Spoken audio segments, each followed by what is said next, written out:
Salut tout le monde. Salut Catherine. Salut Pablo, salut à tous. Petit débrief hebdomadaire sur deux points. Euh, bon, je vous laisserai découvrir le deuxième lorsqu'on l'annoncera dans la deuxième partie. Le premier point, c'est tout ce riboui-boui sur le oui, le riboui sur le rassemblement. En plus, c'est pas un sujet très drôle, mais sur le rassemblement national. Ça a commencé avec une phrase d'Elisabeth Borne, la première ministre, au micro de Radio J en fin de semaine dernière, où en gros... Tout le monde vit en France. Hein. C'est-à-dire, oui, tout le monde l'a vécu, ok, d'accord, mais je le rappelle quand même, Bon, elle dit que le Rassemblement National, c'est le parti des héritiers de Pétain, ce à quoi Emmanuel Macron, en Conseil des ministres, le faisant fuiter dans le Parisien, dit ah, mais on peut pas utiliser les mots des années 90 pour parler du Rassemblement National, sous-entendu, dire que c'est des héritiers de Pétain, c'est les mots des années 90, et il faut faire attention aux millions d'électeurs qui votent Rassemblement. Et il ne faut pas faire de la morale, exactement. Il faut placer la lutte sur le terrain du réel. Ok, très bien. Juste petit point quand même. Bruno Le Maire, donc le ministre de l'économie, a pris fait et cause pour Elisabeth Borne. Et romancier, oui, effectivement. Il a pris fait et cause pour Elisabeth Borne. Hein. Il a dit non, moi je souscris en fait à ce qu'elle a dit, c'est tout à fait juste, etc. Bon, parenthèse refermée sur Bruno Le Maire. Comment toi tu analyses cette séquence? La parole à Catherine Tricot. Je ne sais pas comment j'analyse cette séquence. En tout cas, ce que je sais, c'est que je suis absolument pas d'accord avec Emmanuel Macron. Que je pense que c'est un débat qui est ouvert de manière un peu inattendue et inopinée. Quoi. Je ne pense pas qu'ils avaient vraiment prévu de venir mettre ce bazar dans leur séquence 100 jours de relance de l'activité gouvernementale. Et d'apaisement. Et d'apaisement, voilà. Donc ça déboule comme ça un peu de façon inattendue. Ceci étant, Macron n'était pas du tout obligé d'en faire une affaire publique. Une affaire d'État. Oui, mais je veux dire, je trouve que ça commence à tourner à vraiment l'humiliation pour Elisabeth Borne. Hein. Je veux dire, ça quand même, ça fait plein de fois qu'il la recadre, tac, tac, tac, sur différents sujets. Je ne sais pas pourquoi elle supporte ça. Bon, enfin bref. Mais ça, c'est la première chose. La deuxième chose, on a l'impression, encore une fois, qu'Emmanuel Macron se pose en spectateur, en analyste de la situation française. Enfin, c'est hallucinant, quoi. Et il dit comment il faut combattre le Front National, mais mon pote... Vas-y, hein. Ben déjà, ouais, c'est ça, c'est que depuis qu'il est au pouvoir... Depuis qu'il est au pouvoir, on ne peut pas vraiment dire que ça a été très probant. Troisièmement, il prétend qu'il faut répondre aux attentes des Français et parler du réel. Et si sa réponse a été la réforme des retraites, on peut dire que c'est contestable comme réponse.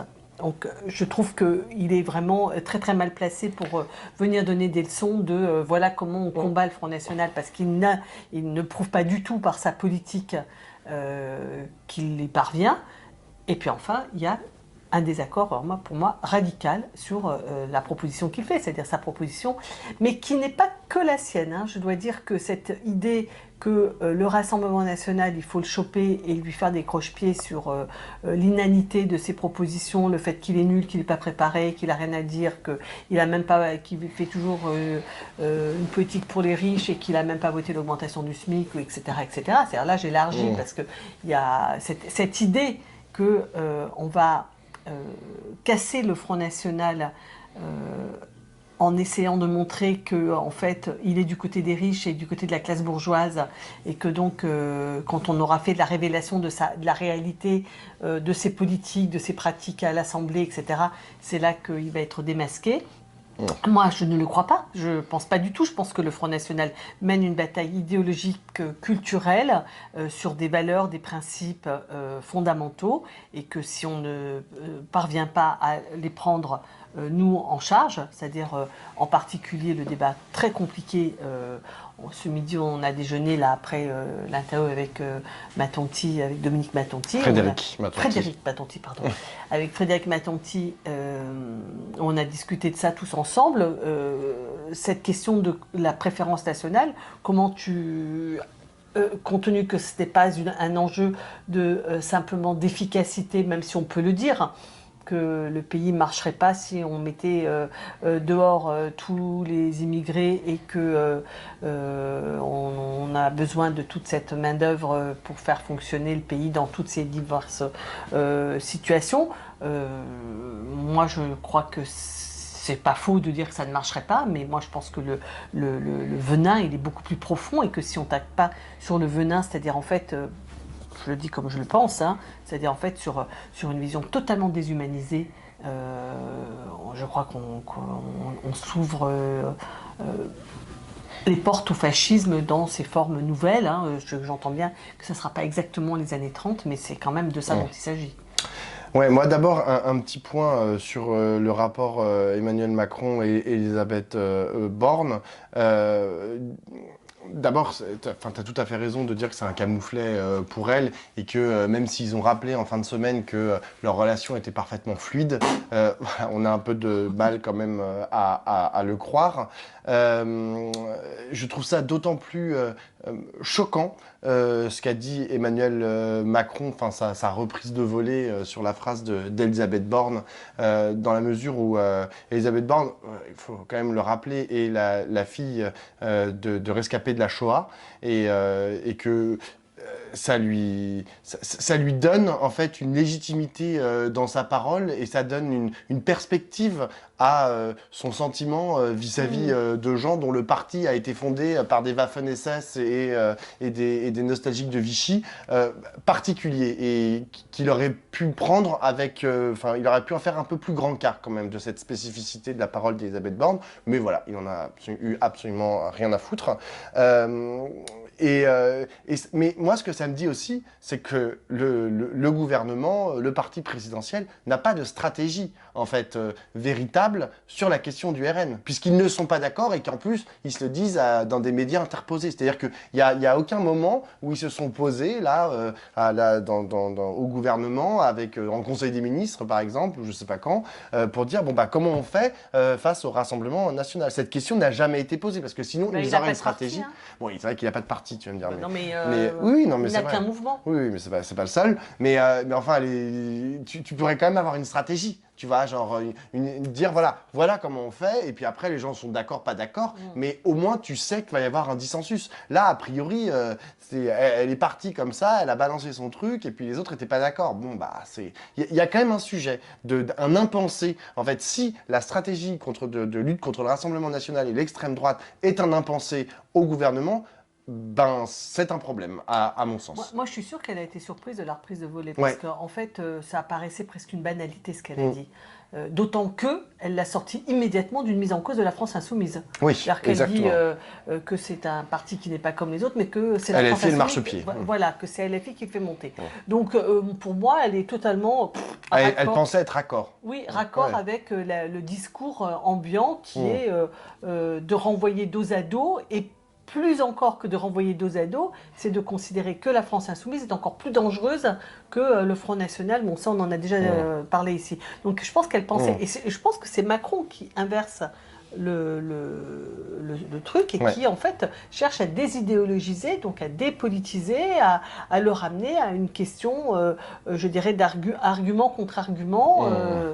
Oui, sur plein de sujets et c'est ça, moi c'est là-dessus aussi, c'est ça dont je voulais parler, c'est la question de savoir est-ce qu'il faut mettre de la morale dans le combat contre le Rassemblement national. Toi, c'est ce que tu dis oui, moi clairement. Je suis complètement d'accord avec toi. Quand tu dis c'est déshumanisant, c'est bien sûr complètement déshumanisant. Le projet qu'a le Rassemblement national, il est bien évidemment raciste, il est xénophobe, il clive sans arrêt certains Français contre certains autres Français. C'est déshumanisant. Mais ce qu'il faut rappeler aussi, c'est qu'en fait, lorsqu'on regarde le programme, et c'est comme ça en fait qu'à mon sens il faut le travailler, c'est que quand on regarde le programme, la question de la préférence nationale, elle est partout. Elle est sur la question du logement, elle est sur la question de la santé, elle est sur la question de la nationalité, elle est sur la question de l'école. C'est-à-dire que c'est consubstantiel. Leur racisme est consubstantiel à leur projet. Et donc, on ne peut pas, comme tu l'as très bien rappelé, dire oh, bah, sur les questions écologiques, ils sont contre les éoliennes. Ou, ah, bah, de toute façon, le SMIC, ils veulent pas l'augmenter. C'est-à-dire que ça ne veut rien dire. Parce que, genre, quand bien même ils voudraient augmenter le SMIC et ils voudraient bien des éoliennes, ça ferait pas d'eux un parti, à mon sens, plus respectable ou quoi que ce soit. On n'aurait rien gagné. Il n'y a pas que qui ne veulent pas augmenter le SMIC. Hein. Exactement, dire, exactement. Ça fait pas du Rassemblement national l'équivalent des LR et de Renaissance. Exactement. Donc il y a quelque chose d'une autre nature. Et en fait, moi je pense aussi que cette histoire de la morale, c'est la devise de la France, c'est liberté, égalité, fraternité. C'est-à-dire que ce sont des valeurs. Je veux dire, ce sont des principes et des valeurs qui nous unissent. Donc dire qu'on ne fait plus de ces principes et de ces valeurs qui sont... moi, je ne connais pas la différence entre la morale et les principes. D'ailleurs, de toute façon, lui, il a récusé les deux, les morales et les principes. Non, je m'excuse, mais si on lâche sur l'égalité, la liberté, la fraternité, qu'on l'appelle fraternité ou solidarité, ce qui serait le terme le plus adéquat, moderne, je dirais le sens contemporain de fraternité, ça devient plutôt solidarité.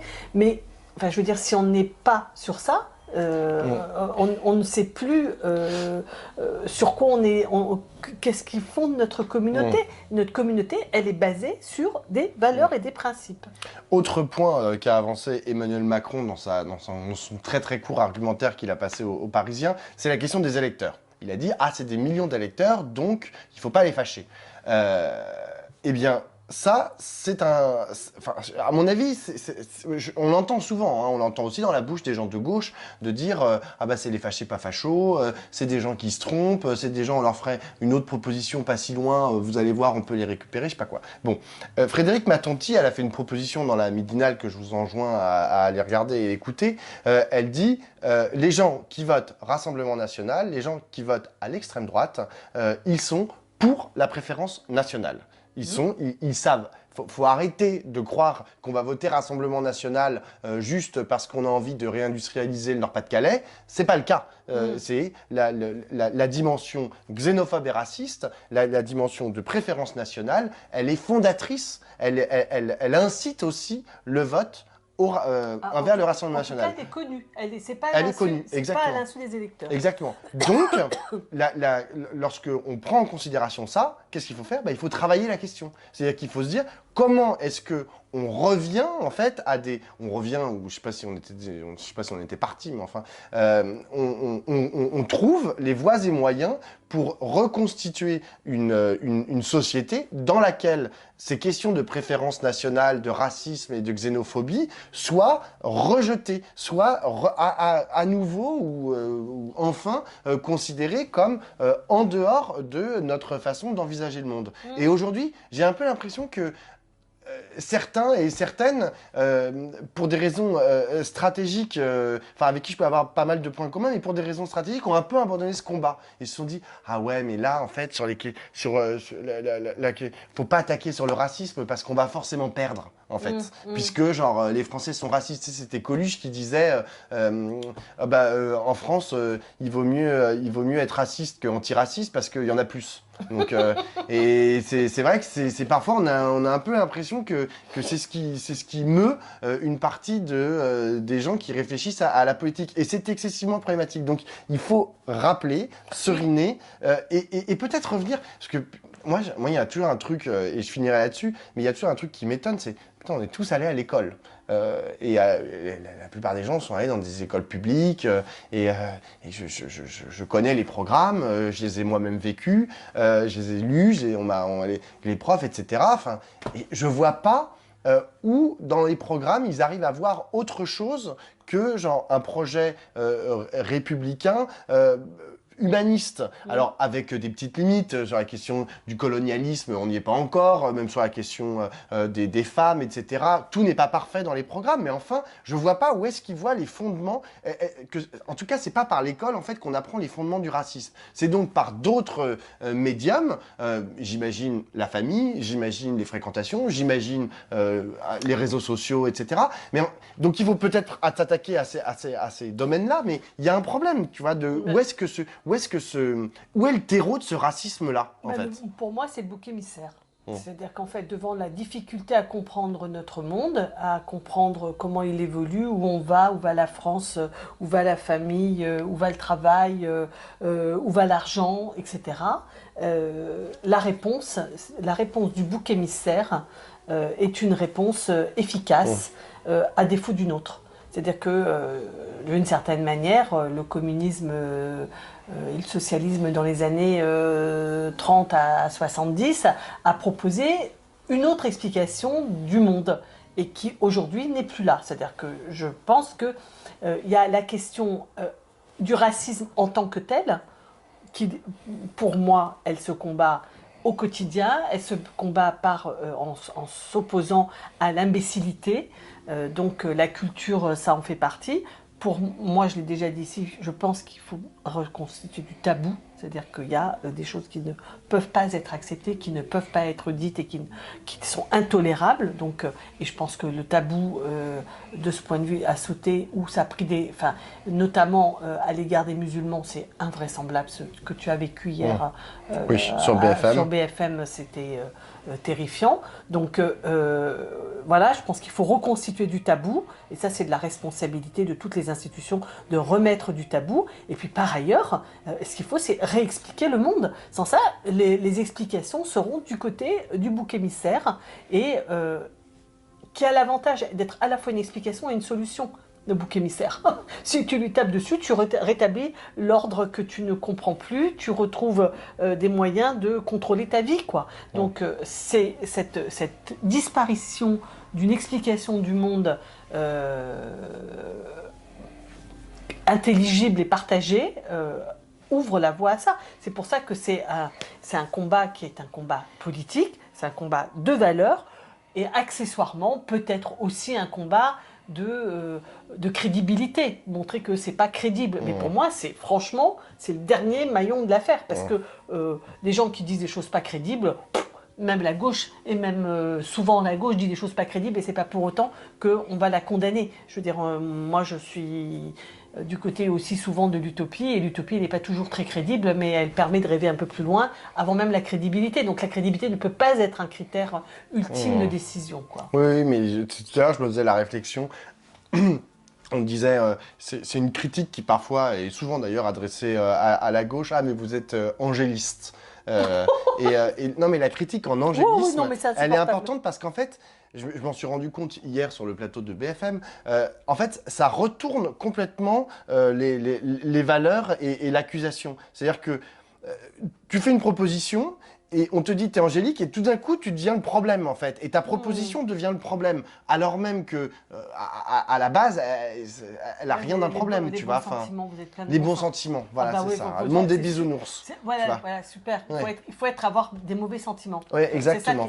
Voilà, c'est ça qui serait la norme et qui serait la solution, c'est d'avoir cette vision noire, méfiante. De toute façon, c'est dans les sociologues de la politique l'analysent souvent comme ça, c'est-à-dire qu'en fait, la méfiance à l'égard d'autrui, c'est un critère dans le positionnement politique, c'est-à-dire quelqu'un qui a spontanément pas confiance dans l'autre, tu les retrouves plus à droite qu'à gauche. À gauche, il y a dans les espèces de trucs ultra fondamentaux, est-ce que l'homme est naturellement bon ? C'est la gauche, l'homme est à nous pour l'homme et il faut le contrôler, c'est la droite. Alors évidemment, c'est pour eux, et évidemment que l'homme n'est pas naturellement bon ni qu'il ne faut pas contrôler la société, etc. Donc on n'est pas tout à fait dans ces... Mais néanmoins, dans le grand partage, parce qu'on raconte toujours l'histoire du partage de la gauche et de la droite à travers la division sur le pouvoir du roi, il y a ce rapport à la démocratie et à l'absolutisme qui fonde la gauche et la droite, mais il y a aussi des questions de valeurs, et en particulier ce rapport à l'humanité, à la chosification de l'humanité, mais aussi ce rapport de la confiance que l'on a dans l'autre. Dans son prochain, dans l'humanité. Voilà, exactement. Que nous aimons. Que nous aimons, bien sûr. Notre prochain. Bref, les luttes sont devant nous sur le sujet. C'est vrai. Et non, mais par ailleurs, si tu veux, le fait qu'il n'y ait pas de stratégie chez les macroniens D'abord, ça permet d'ouvrir n'importe quoi, c'est-à-dire y compris, tu me disais tout à l'heure que Ménard, il dit que si on lui demande de venir au gouvernement, il n'est pas contre. Voilà. Yael Braun-Pivet qu'on trouve malin de préciser que Chenu n'est pas un bon vice-président, mais un très bon vice-président. Tu vois, je veux dire, ils n'ont pas de stratégie, ils font des trucs qui sont hallucinants, voir le vocabulaire que reprend Macron, les références idéologiques de Macron qui sont empruntées à l'extrême droite, qui sont quand même très problématiques. Mais c'est ça, si tu additionnes tout, t'es là genre où est-ce qu'ils vont en fait? Oui, c'est ça. Mais nous, on n'a pas tellement non plus de stratégie. On ne peut pas dire, hein, si tu veux, que... moi, je pense que la stratégie SOS Racisme a échoué par plein d'aspects, et elle a notamment échoué parce qu'elle s'est construite en fait contre ou indifféremment au combat de la marche pour l'égalité qui avait été montée dans les années 83, puis ça se fait juste après, ça se fait sans eux, voire contre eux, donc pour les contourner. Donc il y a des histoires très profondes de compréhension de ce ratage de la gauche dans le combat antiraciste, mais c'est pas que un combat antiraciste qui nous concerne, ça en fait partie, mais ce n'est pas que, c'est fondamental, mais ça le dépasse, et il n'y a pas de lieu de discussion en dehors de la petite main jaune de 84, où est-ce qu'il y a eu voilà, alors il y a eu l'histoire du barrage contre le Front National. Le printemps républicain s'amuse à dire que c'est la gauche castor, c'est-à-dire qu'il fait des barrages et que les barrages, ça permet au contraire à l'extrême droite de monter sur le barrage. Donc je ne savais pas que c'était Bouvet qui avait sorti cette théorie de la gauche castor. Ça me le rendait, il m'était pas sympathique, mais là il ne me l'est définitivement pas. Mais ceci étant, cette question du barrage, est-ce qu'on va discuter avec le Front National, toutes ces questions-là, elles ne sont pas débattues dans notre espace non plus, quoi. Il y a des gens qui essayent de faire des propositions dans certains territoires qui s'organisent au niveau local, en fait, pour réfléchir à ces questions. Oui, il y a des gens que ça concerne, bien Exactement. sûr. Mais... Et c'est ce que j'allais dire. C'est les premiers concernés organisent leurs réflexions. Là, on est à Montreuil, à Bagnolet, pas loin, il y a à Verdragon. Je veux dire, ils en parlent tous les 4 matins, tu vois, de cette question-là. Le problème, c'est que aujourd'hui, les grands endroits où on pourrait réfléchir à ces questions, il y a pas de résonance quoi entre ce qui est les réflexions au niveau local et Moi, une grande réflexion. Je sais même pas s'il y a un point de vue. Est-ce que le PS ils ont un point de vue maintenant sur le sujet? J'avoue que non, mais franchement, je sais pas quoi. Autre que de dire, alors si, c'est ce qu'on disait tout à l'heure, mais une des réponses de la gauche, c'est on va réindustrialiser le Nord-Pas-de-Calais et on va augmenter le SMIC, etc. Et c'est par ces réponses-là qu'on va lutter efficacement contre le Rassemblement national. C'est ce que dit par exemple François Ruffin dans son livre, dans son dernier livre, ou Fabien Roussel. Moi, je pense que c'est sûrement une petite partie de la réponse, mais c'est certainement pas tout. Croire qu'on va réussir à les doubler juste là-dessus, non, c'est pas vrai. D'abord, on ne vote pas au Rassemblement national que dans les zones. Je veux dire, c'est ce que disait Frédéric Matonti à un moment. Elle dit attention, c'est vrai que les catégories populaires votent Rassemblement national, mais elles ne sont pas les seules à voter à l'extrême droite. Et aujourd'hui, en fait, ils commencent à étendre leur zone d'influence de façon transclasse, quoi. Et ça, il faut aussi l'avoir en tête. C'est-à-dire que leur façon de voir le monde est en train de gagner du terrain, pas seulement dans les endroits où, pour le dire rapidement, les industries ont laissé la place au chômage. C'est pas que là. C'est aussi dans le 7e arrondissement où on vote Zemmour et à Neuilly, quoi. Ouais, les industries n'ont pas seulement laissé la place au chômage. Elles ont laissé de la place à du mauvais travail. Il y a du mauvais travail, exactement. Et du travail, mauvais travail, pas qu'il soit en soi mauvais, mais du travail qui n'est pas considéré, pas payé, exactement. etc., avec des horaires dégueulasses et tout ça, quoi. Parce que, je veux dire, je pense qu'il faut qu'on tourne la page dans notre tête on arrête de raconter l'histoire de la désindustrialisation. Notre pays n'est plus simplement dans la désindustrialisation. Il s'est passé une nouvelle histoire qui est en train de s'écrire et dont il faut parler. En fait. Mais ça, c'est un autre sujet. C'est vrai. C'est pour la semaine prochaine, la réindustrialisation. Voilà. Et le mauvais travail. Deuxième sujet. c'est enfin, l'accroche, on va dire. C'est une interview qu'a donnée François Ruffin à France Info, dans lequel il lui est posé la question en gros, la victoire, entre guillemets, de la droite et de l'extrême droite en Espagne, en tout cas du recul des forces progressistes et de gauche en Espagne, avec dans la question de Marc Fauvel, le présentateur, un point qui dit est-ce que c'est pas à cause en gros, leur politique trop progressiste, notamment sur la question du changement de genre dès 14 ans. C'est une loi en Espagne. Qui vient d'être votée. Qui vient d'être votée. Et donc, là-dessus... Et la GPA aussi. Et la GPA dans un second temps. Et là-dessus, François Ruffin fait une réponse... pour le coup, un peu alambiqué. D'ailleurs, il est revenu dessus dans plusieurs tweets vendredi, c'est-à-dire le lendemain, pour expliquer qu'effectivement, il s'était mal exprimé, il n'avait pas mis la focale sur les bons sujets, etc. Mais en gros, sa réponse initiale était de dire... en vérité, il faut faire attention parce que parfois, nous... sous-entendu à gauche, on a des bonnes idées, on a des bonnes propositions de loi à faire, etc., et à faire passer. Le seul problème, c'est que la société est parfois pas prête, en fait, à accepter ce genre, des idées qui pourraient paraître bonnes à nous sur le papier. C'est d'ailleurs un peu le cas, je fais un parallèle avec ce qui s'est passé au Chili, avec la constitution, chilienne issue de la constituante, issue d'une constituante, où en fait ils ont tous réfléchi, etc. Et ils ont fait une proposition de constituante qui, honnêtement, d'ailleurs on en avait parlé dans Regard, on avait interrogé Christophe Ventura sur le sujet, et qui avait dit, oui, c'est vrai qu'elle est exemplaire, cette constitution. Enfin, en matière de droits des femmes, de droits des populations autochtones et machin, c'était vraiment, elle était bien, cette constitution. Le seul problème, c'est qu'ils se sont pris et de droits sociaux. Le seul problème, c'est qu'ils se sont pris une grosse baffe au moment de faire un référendum sur le sujet. Ils se sont pris une grosse baffe avec une énorme majorité de Chiliens qui ont refusé cette constitution. C'est-à-dire que, en vérité, la constitution, elle était peut-être un peu trop en avance, un peu trop progressiste par rapport à l'état de la société. Et donc la question que je vais te poser, et après moi j'y répondrai aussi, c'est comment on fait ? Comment on fait, tu vois, c'est-à-dire que y a des choses qui nous paraissent évidentes.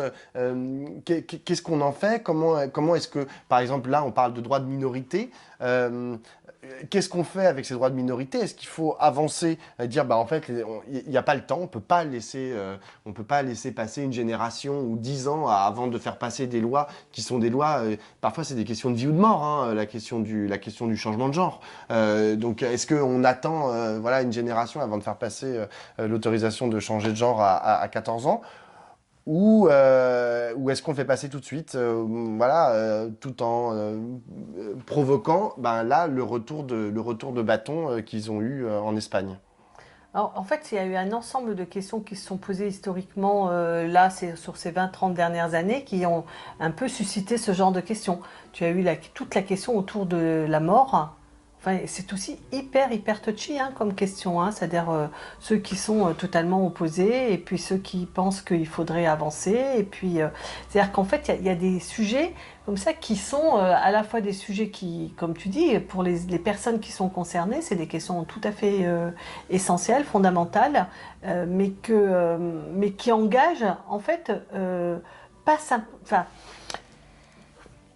c'est compliqué d'admettre l'idée que nous ne sommes pas un tout seul, quoi. C'est-à-dire qu'on est dans une société qui est régie par du droit, par des valeurs, et que d'une certaine manière, mon corps m'appartient, mais je suis une personne de ce monde et de ce temps. Et donc, le fait que sur des sujets comme la question de mourir dans la dignité, la question du genre ou la question de la GPA, qui sont trois questions qui relèvent d'enjeux différents, mais en fait, le choix, la seule porte d'entrée ne peut pas être l'individu. C'est-à-dire, ça ne peut pas être simplement moi, en tant que personne, je veux pouvoir faire ce que je veux. C'est compliqué, mais tu vois, on en a parlé, on s'est engueulés tous les deux avec Pablo sur la GPA, parce que pour moi, il y a la question de la GPA, il y a la question qui est plus générale, qui est qu'en France, je considère comme fondamental, quelque chose qui nous unit, c'est qu'il n'y a pas de vente des produits du corps.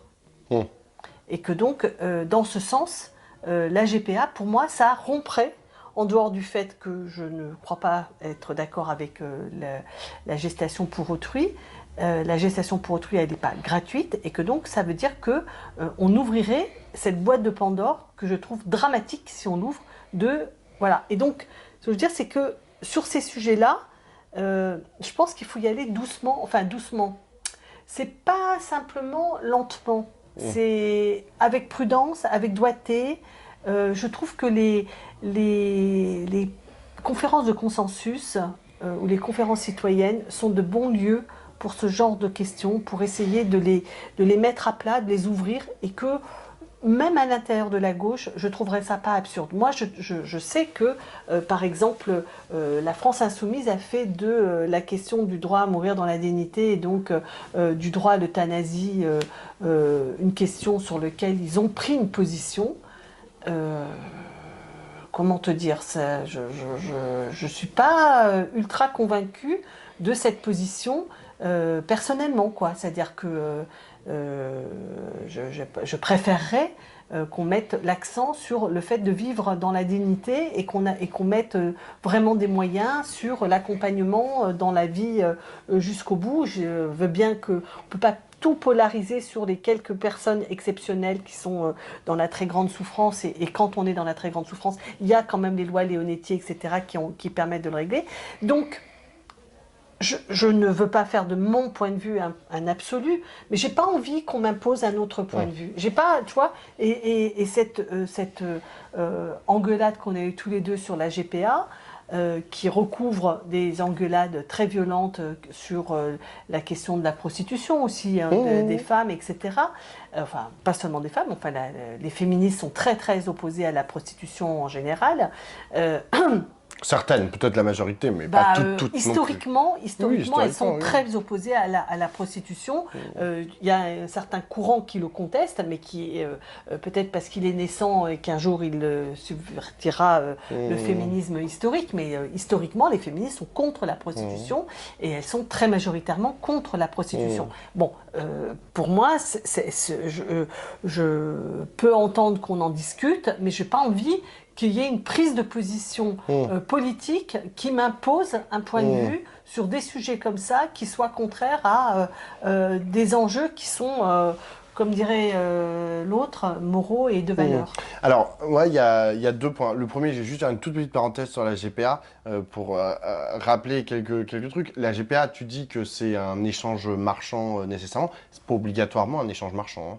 Enfin, vraiment, c'est pas. Si jamais, par exemple, on devait en faire la proposition dans notre droit français, on pourrait très bien imaginer que ça soit justement qu'il n'y ait pas d'échange d'argent en fait dans une GPA. Après, il y a peut-être personne qui aura envie de faire une GPA, mais que ceux qui veulent le faire, si jamais. Mais ceux qui veulent le faire le font déjà. Hein. Ah non, c'est totalement interdit et il y en a qui sont en tôle en fait pour ça. Donc ce n'est pas possible. Non, c'est très important. Moi, une mère, mais une mère ne peut pas abandonner son enfant. Si tu l'abandonnes, c'est sous X. Ah bah oui, mais donc elle est la mère. Ouais. Donc, mais elle peut pas abandonner ses droits de mère à partir du moment où elle a accouché. Sauf si elle accouche sous X, mais à ce moment-là, c'est l'assistance publique et donc elle ne peut pas genre en faire donner en fait l'enfant qui a grossi dans son ventre. Elle ne peut pas le donner à un couple. C'est très important parce que aujourd'hui il y a des Français et des Françaises qui sont en jugement ou qui sont attaqués sur ce sujet-là. Donc on pourrait juste imaginer un cadre légal, en fait, encadrer légalement, par exemple, cette pratique. Bon, et là, il n'y aurait pas d'échange d'argent, tu vois, genre. Bon, après, il y a plein d'autres sujets, ça ouvre plein de sujets éthiques, etc.,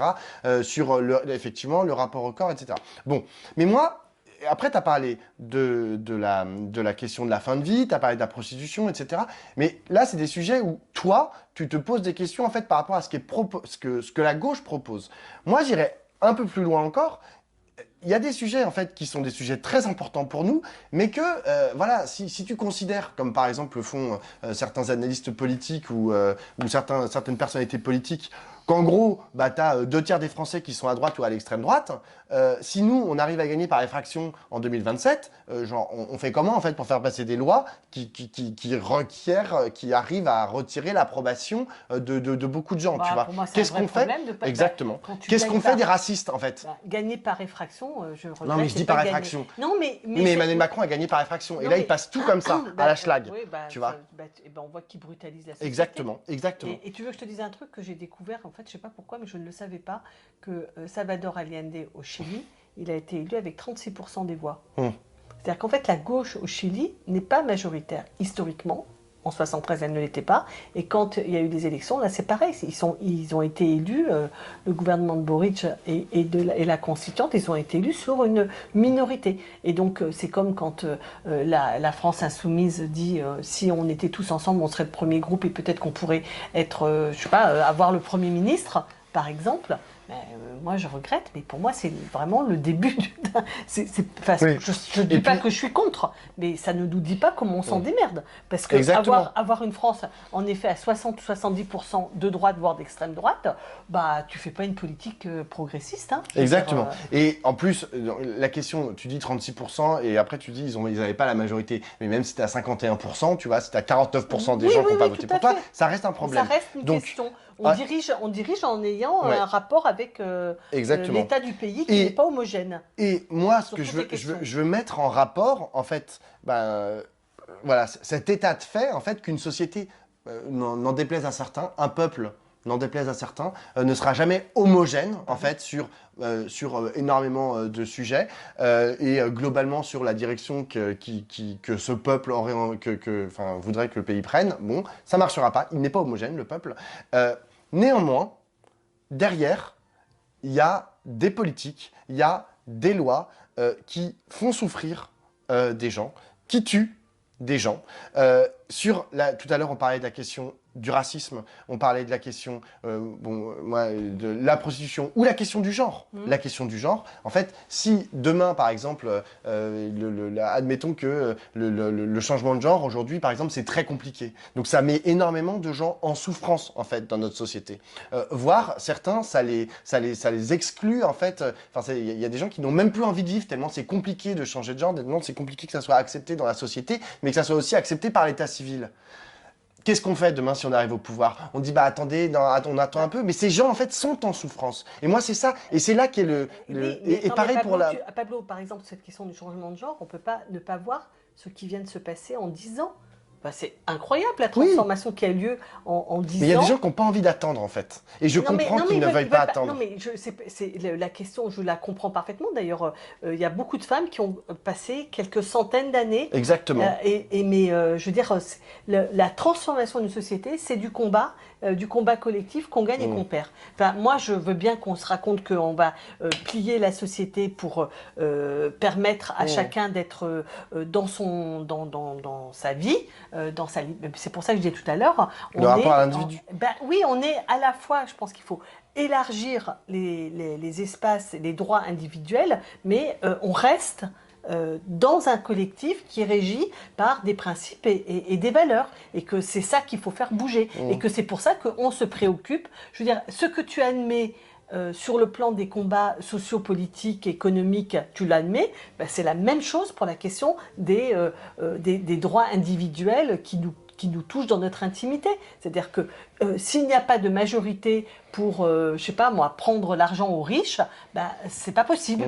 S'il n'y a pas de majorité, ça touche à l'intime, mais je n'ai pas envie de penser, je veux pas penser à nos amis les écrivains Édouard Louis et compagnie qui expliquent en fait les inégalités sociales, ça tue. Voilà. Donc, si tu veux, regardons les choses en face. Donc, il faut gagner des majorités pour transformer les choses. Mais même des majorités, moi ça m'intéresse pas ce concept de majorité en fait. Parce qu'il te restera toujours un résidu plus ou moins grand qui fait 49% ou qui fait 3% qui sera opposé. Qu'est-ce que t'en fais? Tu les fous en tôle? Non. Tu leur dis taisez-vous, attendez 5 ans. Non, les 3% qui sont contre, par exemple, le mariage pour tous, maintenant il y a peut-être encore 3% qui sont contre, c'est tant pis, c'est tant pis pour eux, ils sont contre, mais c'est comme ça. Et c'est tant pis pour nous qui pensons qu'il faut faire payer les riches. C'est tant pis pour nous, pour l'instant, on n'a pas convaincu. Mais en fait, la question c'est combien de temps on peut attendre? Lorsque Édouard Louis dit ils ont tué mon père parce qu'ils l'ont assassiné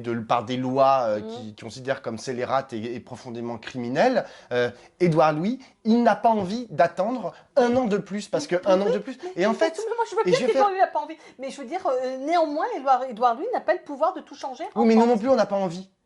On n'a pas envie en fait que c'est d'ailleurs attends, je ferai un tout petit rapport, Pablo, un tout petit rapprochement. On n'a pas envie, on fait ce qu'on peut pour essayer d'inverser et de créer des conditions que les choses changent. Mais néanmoins, toi et moi, on ne croit pas qu'on va changer les choses parce que notre désir est celui-là.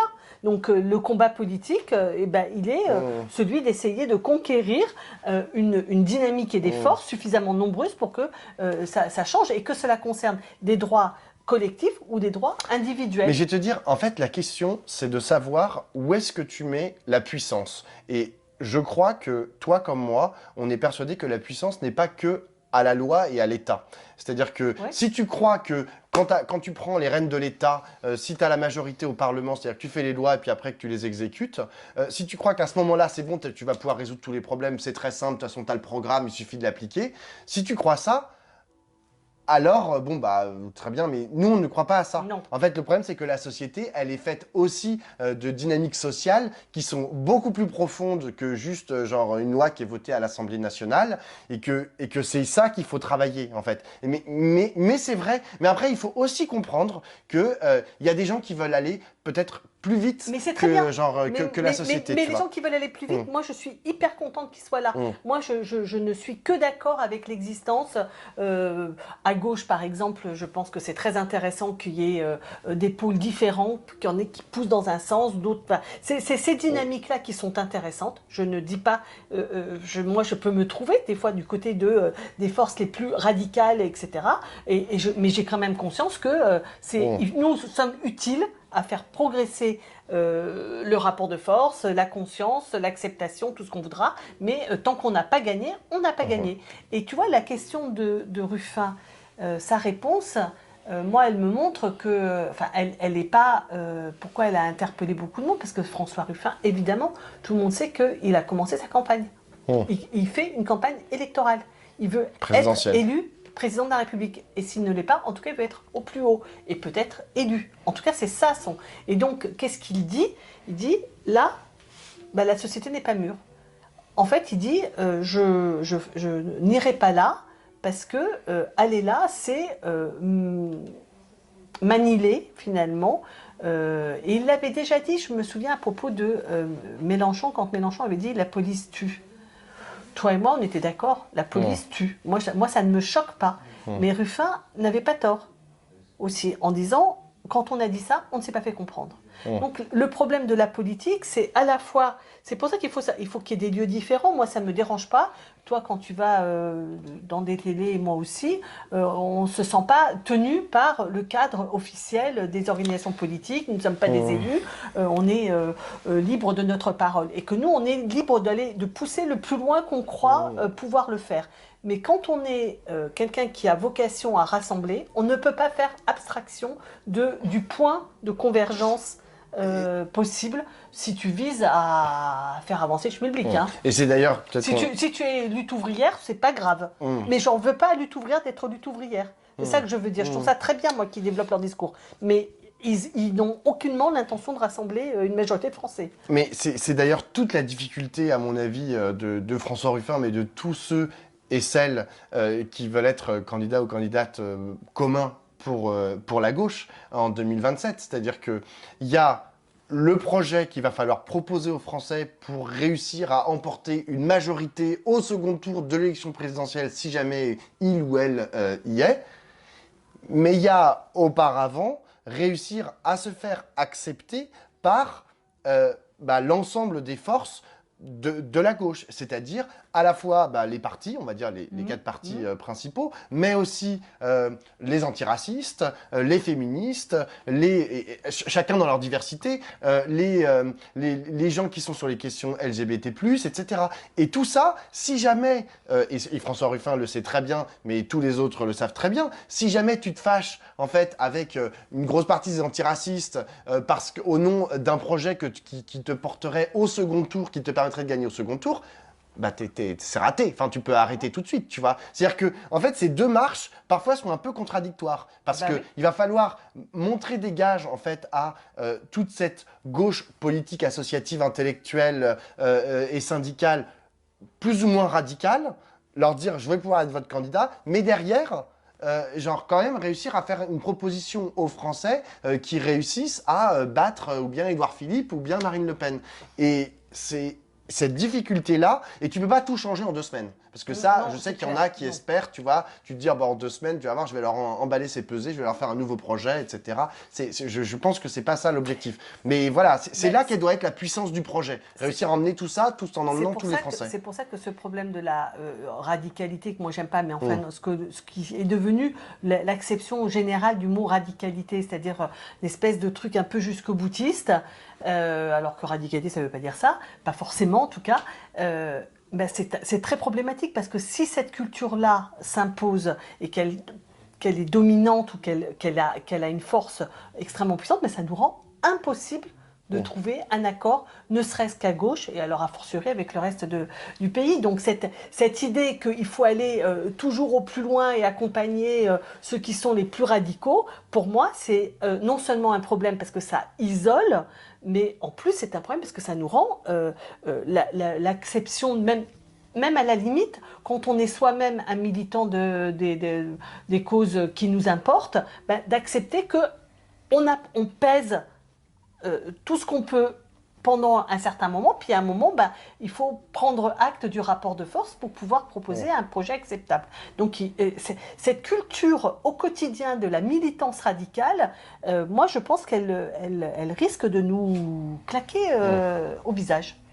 Bon, on s'arrêtera là-dessus, mais surtout...